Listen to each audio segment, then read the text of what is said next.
Ingingo yo kugurura urubibe Burundi busangiye na Republika Iharanira Demokarasi ya Kongo ngo yakiriwe neza cyane n'abadandaza mbere n'abandi bantu biyunguruza bava mu Uvira baja i Bujumbura. Ariko rero ngo hariho intambamye ikomeye cyane kubijanye n'amadolari 30 batanga kugira ngo bapimwe umugera wa corona maze babashe kwinjira mu Burundi atangorane. Reka rero kuri ivyo twumvirize Matabishi Ndingari mukuru w'abadandaza bava i Uvira baja i Bujumbura. Rero agashikiriza ko aravye abadandaza mitahe bafise batoshobora kuronka ayo madolari 30 buri mwanya binjiye mu gihugu cy'u Burundi. Reka rero tumwumvirize ibi yabishikirije mu rurimi rw'Igiswahili ariko birumvikana. Na decision vraiment ilikuwa nzuri sana na tulifurahia. Na gisi tulifurahia, lakini tunakia kukuta ndani ya decision ya kufungula iko sawa vile habakufungula. Iko sawa vile vraiment habakufungula. Juu ya nini?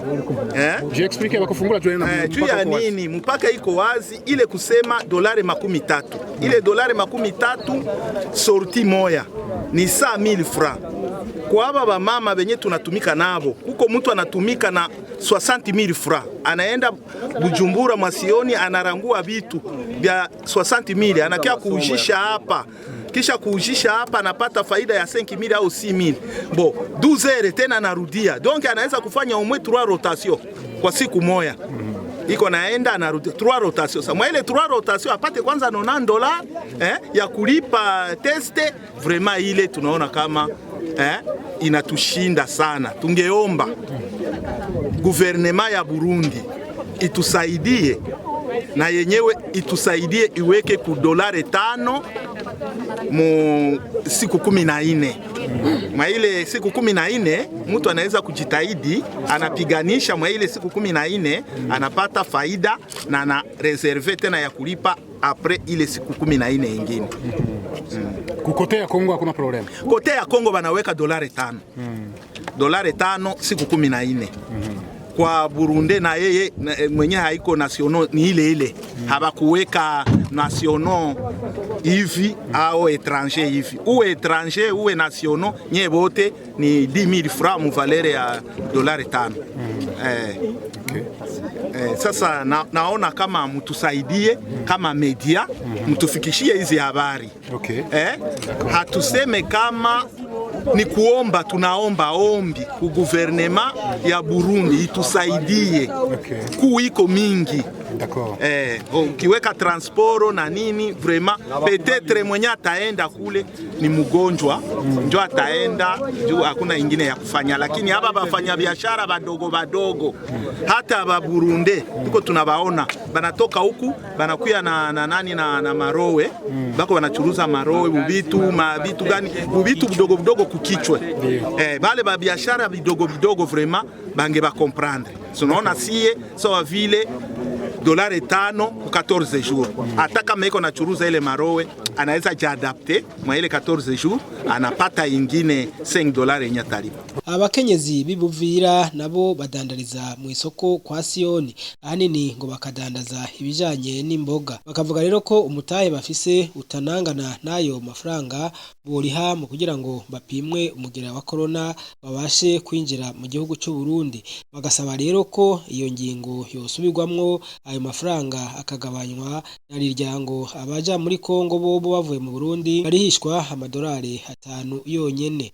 Reka rero tubumvirize nabo nyene babishikirije mu rurimi rw'Igiswahili ariko birumvikana. Karte kungwanyesi na niko na ya kazi general sans poste sans leo niko miaka 15 niko natumika Burundi Kongo. Ndio miaka 15 niko natumika Burundi Kongo. Siauzaka kinga wala shareti. Ndio nauzaka tu nakuya nauza tomate na mimi nauza chakula yenye watoto batakula basi na mimi narudi. Ndio miaka 15 s'il vous plaît. Hata ku television kule kwenu walikuwa wananiona. Ndio sasa hii mnanitilia mimi ile 30 baba. Mungu sama mnanikataza nisiku yake tena kwenu. Na hii tuko bajirani. Nilikuwa nakimbilia hapa nakuya nakimbia naenda pale mimi nasa ndakuya na emea baichukua, iko tena batoto, mimi sina batoto, baichukua batakula. Lakini sasa munieleze sasa niende wapi, nifanye nini? Juu niko napata ile 30 kwenda 30 kurudia. Ile shu na matungulu na tomate pilipili italeta ile 30 kweli, ndaifaidika kweli. Bo inaona saa munatuua, munatutesa, munatuua. Mutuhurumie, mwambie mkubwa. Mimi nakuwa kangu, mimi nasema ningeona mkubwa mimi ningemwambia visa macho kwa macho, lakini sasa juu simuyue mwenda muniseme musibivute juu vya complication munavutata, mwenda mumwambie mkubwa. Tuko tunalia hapa, tunashangala. Burundi tunashinda, tulikuwa tunashinda Burundi, tunalala Kongo. Munataka nini tena bandugu yangu? Langu naitwa Maria na mimi nataongezea tu hapa kwa visi wetu venye anasema kweli, sisi tunaomba leta ya Burundi itusaidie ishushe ile bei ya $30. Iko mingi, sisi ni bachuruzi badogo badogo, hatuna ile uwezo. Huko mwingine mtu anakuya iko tuna ile mtaa ya $30. Mwingine kuna 20, mwingine kuna 50. Tena ya par jour, kila siku unaingia unatoka $30 naishi. Tutaishi aje? Tunaomba tu batusaidie ujirani mwema, turudie sisi tulikuwa bapunguze bei. Sasa vile bengine mapei ingine napunguza bei.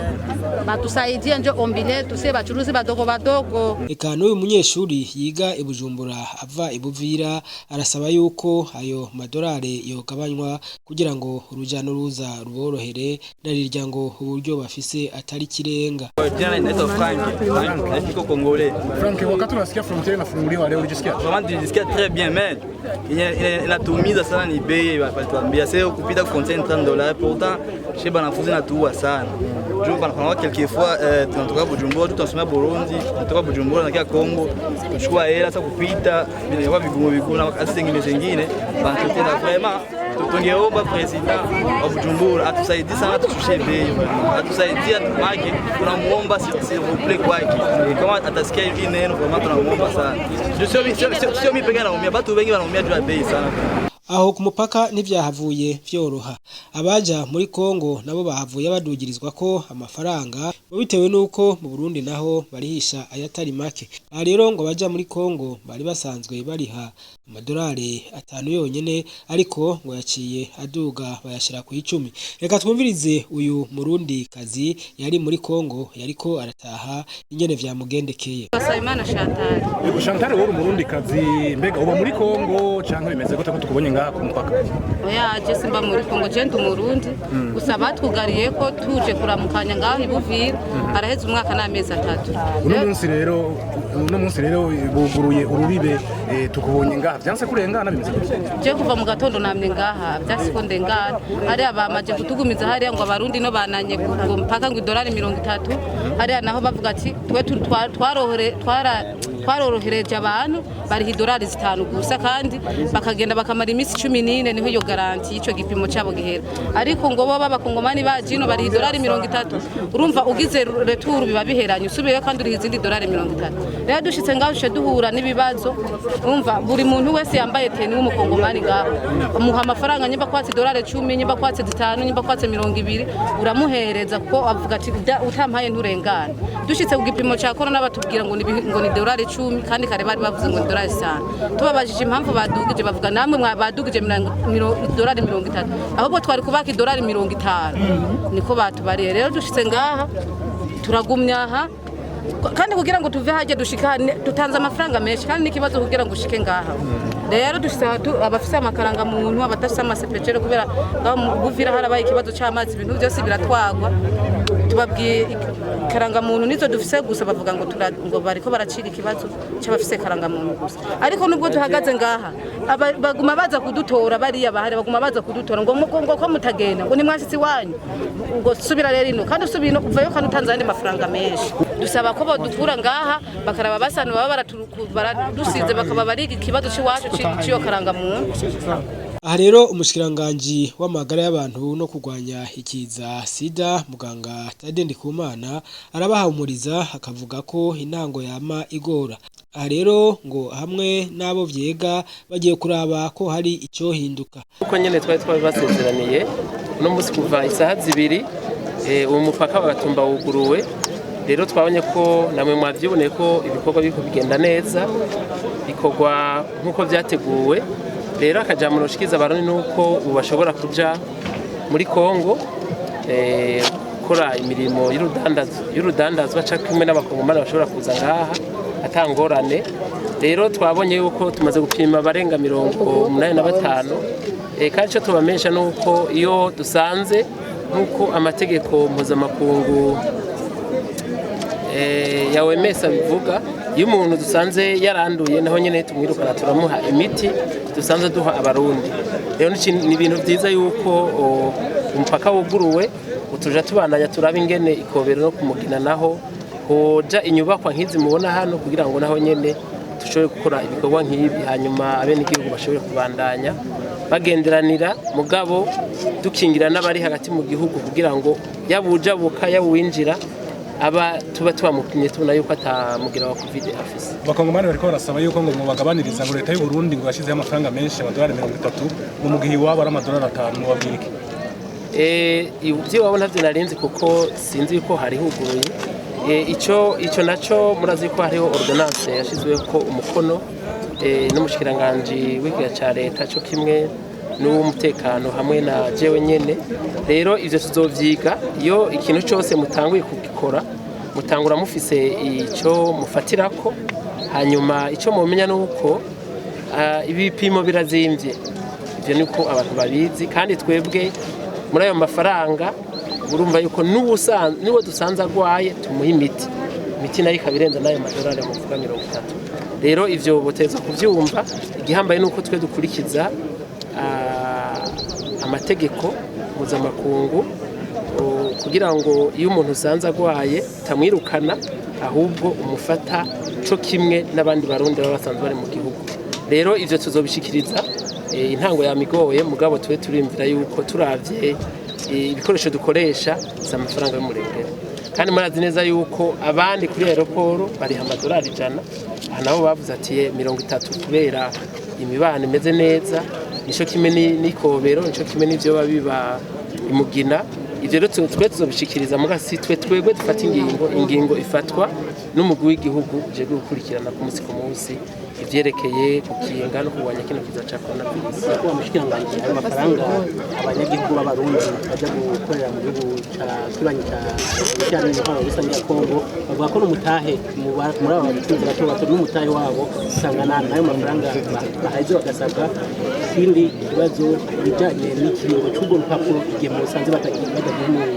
mu COVID-19 bego urupapuro baha bashobora gukoresha mu kigo kingana murakoze cyane ahanagire menshi yuko abarundi bariha amafaranga 15,000 urumva yuko atari menshi ntavuna ariko ugiye n'indege murazi yuko ariha amafaranga 60,000 birumvikana yuko nabonye bagereza guterera kuko baba bagiye kwisumamwo kugira ngo abari hagati mu gihugu babandaye mapimwa ku buntu uko nyene icubero mukuru cyacu c'Urundi yabishikirije mugabo iyo ugiye kwisumamwo birumvikana yuko tugupimye nawe ugirisha utanze kugira ngo tubanaye dupima rero urupapuro rumara amasaha 28 iyo arenze umuntu asura kwipimisha kuko niko amategeko abivuga naye handi turibaza yuko reka dutangure turabe ibindi tuzongera tubirabuke buke kugira ngo tuzogena tuganira nabo muri Kongo turabe ico twoshika ko twese duhuriye ko mugabo gushika ubu dukurikiza obere mu kurihisha ikurikiza ordonnance yashizwe ku mukono w'umushikiranganje w'igihugu ca leta gushikaho umugwi w'igihugu usubira gukorana ukaraba ico hinyanyurwa uko vyagenze byose intango ya mikoro mugabo turabona neza yuko biriko bigenda neza.